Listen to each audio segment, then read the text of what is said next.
Hey everybody, this is Amanda from the Tynker dev team, and today I'm going to walk you through creating your own frame-based animation.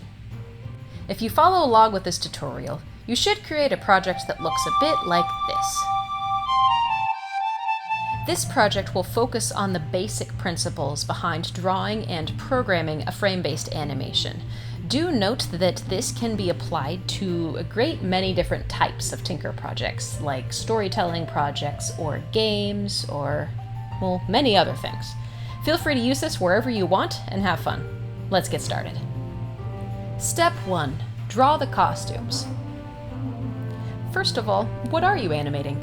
Depending on your project, it might be a bouncing ball, it might be an explosion effect, it could be a character moving or talking, or basically anything else.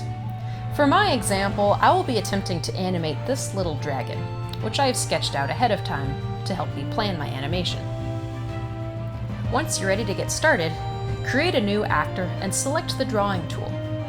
Once you're in Tynker's drawing tool, all of these options open up to you, such as drawing with a pencil, with a paintbrush, with a fill bucket, even with shapes and stamps.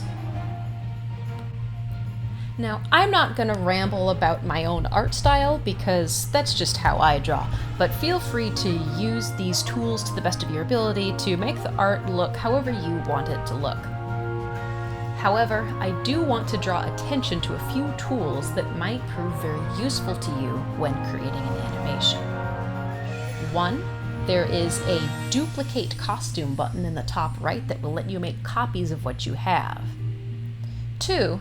You can realign your art relative to its center point on this grid that will let you do things like make an actor bob up and down or wiggle left to right without making you redraw much. And 3, the onion skin tool up at the top will let you see a ghostly outline of the next nearest costumes to help you draw the next frame.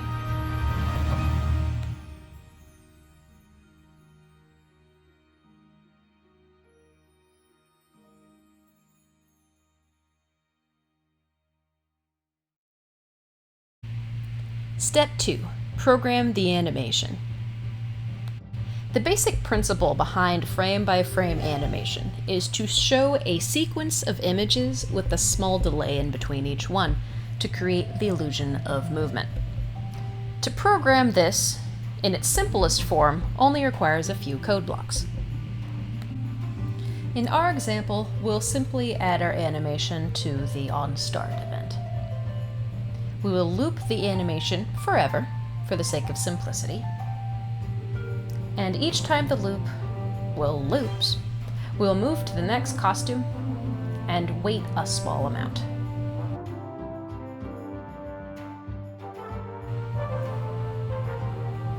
Just like that.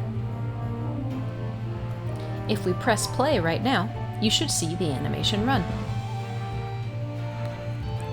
Now, depending on the complexity of your project, you might have an actor that has more than one animation on it. Maybe you want to play one animation at one point and a different animation at another. If you want to limit which costumes get looped through, you can use this next costume starting with block to narrow down which ones are played in this loop. Now, just so I have a little something here, I'll go ahead and I'll throw some background music and a background image onto my stage. Of course, whatever you're doing in your project might be very different. You might be making a game, you might be making a more complicated story, so go ahead and do whatever you want here. But this is how I would go about creating a simple background music loop and adding a background image.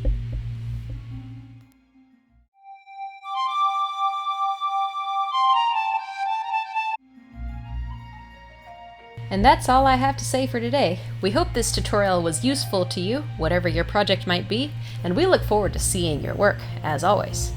Catch you later.